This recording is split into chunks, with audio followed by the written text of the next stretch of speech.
Everyone says sometimes you have to fake it until you make it, and I agree.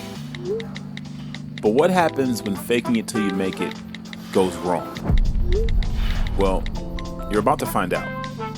As a creative entrepreneur, I'm constantly juggling the responsibilities of being a single dad with a fast-paced work environment that's constantly changing.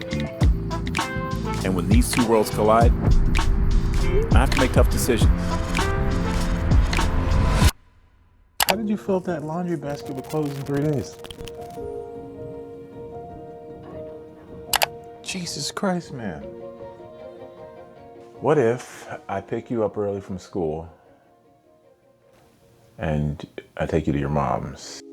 Being back to work has been great, but without the support of a healthy co-parenting relationship, definitely hasn't been perfect.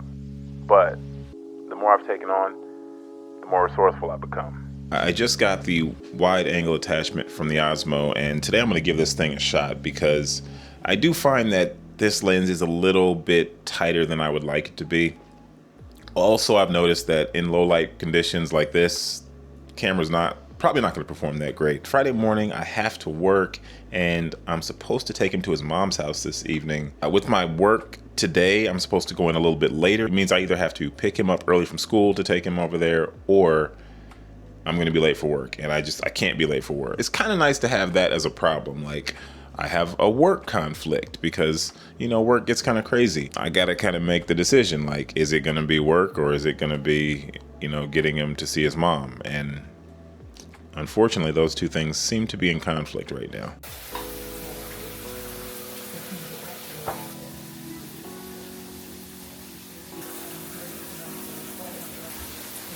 Being a single dad has gotten easier, but not because I've gotten more help. It's actually the opposite. The less help I've gotten, the more resourceful I've become. See, I stopped hoping for the best and just preparing for the worst. Single parents have to find a way. My ambitions haven't subsided, and neither have my child's expectations. The only thing in between where I am and where I want to be is me. So I've had to find a way. Just dropped off my laundry. One of the things I learned being homeless or whatever was to take advantage of the services that are available to you. And because of the hectic schedule, I have found that dropping off your laundry is something that has saved me a bunch of time. There are just a lot of situations where I'm working very late hours and there's just not time to do simple things like pay a bill or even laundry. So put all the bills on auto pay and then, drop stuff off to get it washed, pick it up like at lunchtime, and then I'm good to go. I work in a fast-paced environment. The most important thing today can mean nothing tomorrow. So being flexible isn't an option. It's a necessity. I can be steadily working towards a deadline for a week, and then all of a sudden an email can come out that completely changes everything. So what do you do when the deadline you've been preparing for suddenly changes? You pivot.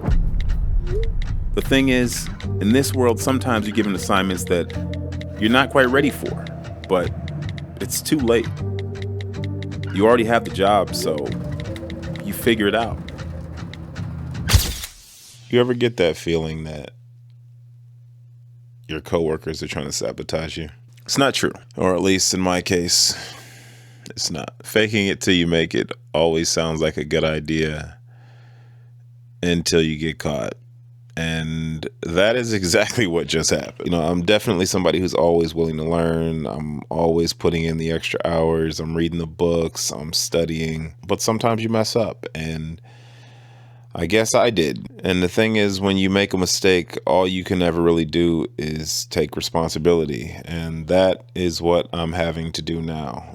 Just swallow my pride, admitting I was wrong, even if I wasn't 100% wrong and they don't really understand what actually happened. And the situation was way more complicated than we had initially talked about. But it does not matter, because at the end of the day, I messed up. Let people know any gaps in skill you have, and just be vocal and ask for help as much as you can. And honestly, all will be forgiven. You know what I mean? I think it's really just about how you play it. Do you sit there and try to blame somebody else? Do you come up with a million excuses, or do you just immediately own it? And that is what I'm doing. I'm just gonna own it. I made some mistakes.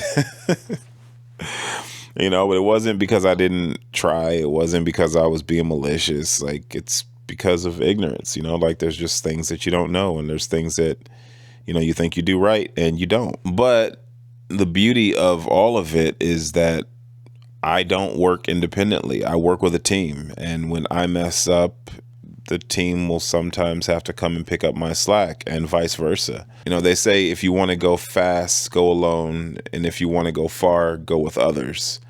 And I just learned a long time ago that I would rather go far. And that means I need people. That means I lean on people. That means I ask for help, and I'm not ashamed of it. I think we live in this hustle culture where it's all about me, and show the accolades and my highlight reel, and you're the star of your own movie and that kind of stuff. Ironically, me with the vlog. Life is about people. I've done a lot of really cool things by myself, but nothing has really meant anything until I had other people to share it with. Community and family and friends. I don't know where I'd be without those things.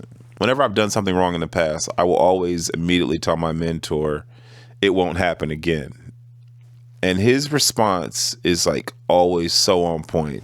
He'll tell me it'll happen again, but the next time you'll handle it differently. That's it. Next time will be different. That's the hope, right? I get frustrated when I hear married people say they feel like a single parent. Like how? I mean, I get it. Sometimes you're taking on more than your share, but that's not the same thing as doing it all. And I'll admit, sometimes I have help, and it feels completely different. That flexibility that work needs is way more achievable when you have a partner, or at least someone that actually wants to see you succeed. See, those schedule changes hit different when you can't lock in and just focus on work to catch up. I know what it's like to feel like your partner isn't helping, but I also know what it's like when there's no partner to help at all. I gotta be honest, man. I'm loving this Osmo. It's making my life so much easier. It's just got all the right features. Like, it displays my mic recording levels so I can see that it's actually recording me. It's so much more convenient. I am getting ready to head into the office. One of the really cool things about my job is the flexibility. I don't talk enough about the positives, and one of them is the flexibility.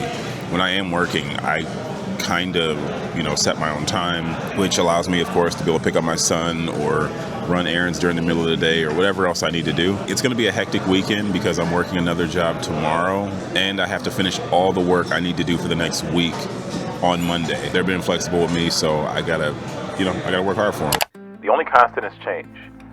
And the more responsibilities I've taken on, the less capable I've been able to. Between my kids' increasing school workload, prep for the new job, and the obligations of the current work schedule, I knew something would eventually have to give, especially when meetings started to overlap and the team became less accommodating. It's your reputation and your work.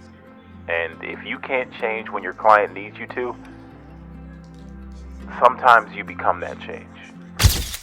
So this latest job has been super challenging because I find myself doing things I've never really done before. There's no training program. Like, you just kind of get thrown into it and then you kind of figure it out as you go. That's why sometimes a job will be good for me professionally, because it gives me opportunities to see and experience new things, but it might not pay me as much financially, or it might help me with my network, but it doesn't provide the same opportunities to learn. Like, there's always just this big balancing act of trying to figure out what each job will offer me and really trying to maximize that. But I've had to learn new things. And, it's funny. Sometimes people will just ask me, hey, do you know how to do this? And my answer is always yes, because part of the job is being someone who finds answers for themselves. I was asked recently, do I think I'm too hard on myself sometimes? And the answer is no. And it's simply because every time I'm able to do something that I never thought I could do, It just makes me wonder if I've been selling myself short this entire time. I always loved woodworking, but I was never somebody who really got too much into like electrical things or plumbing. But being a homeowner, you're kind of forced to do a little bit of that yourself, or just spend a bunch of money on hiring contractors. And I didn't want to do that.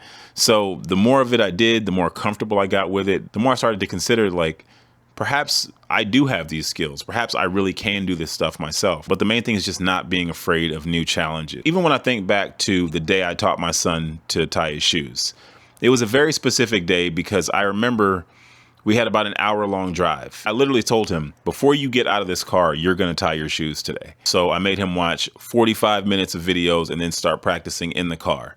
And when we got out of the car, 1 hour later, my son tied his shoes for the very first time.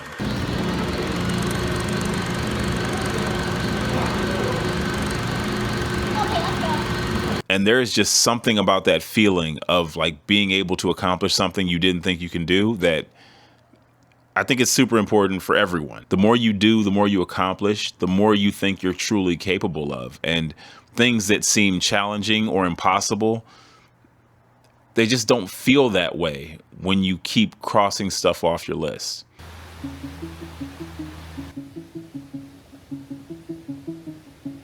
So what happens when faking it till you make it goes wrong? You get fired. I think traditionally when you think of fake it till you make it, you're thinking skill. But in this case, it was more time and bandwidth. And it's not that I didn't want to put all that into it. It's just that I didn't really have it to give. Like I needed to be too many things to too many different people. And obviously I had to make a choice. And when I really evaluated what was most important to me, I had to choose my family and my future. You know, I recorded this video a while back and I didn't really know what I was going to do with the footage because I didn't know how the story was going to end. And then it did. I think I used to believe you have to finish whatever you start, but I have definitely evolved with that opinion over time.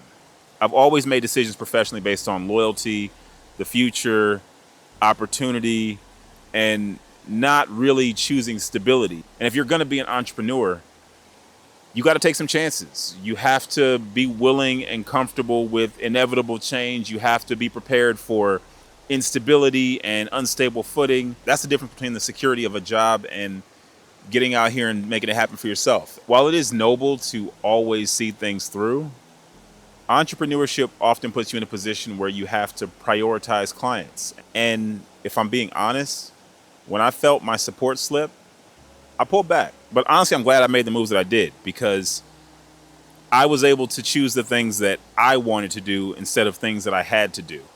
And it's actually kind of worked out. Being a single parent puts you in a position where you can't always do what you want to do. And in a perfect world, I would love to lock in and just put in hour after hour, but I can't be available like a married person. I can't be available like a person with a great support system. Sometimes it's just business, and that means you're just a number. No matter how many things you did right, they can only see what you did wrong. And if you find yourself in that situation, I highly suggest that you find a work environment where you're allowed to be treated like a human. Because you were never meant to fake it forever. Eventually, you want to make it for real. I'm always going to believe that you should fake it till you make it, because how else are you going to get that opportunity? Besides, it's got me this far. I'm not going to stop now.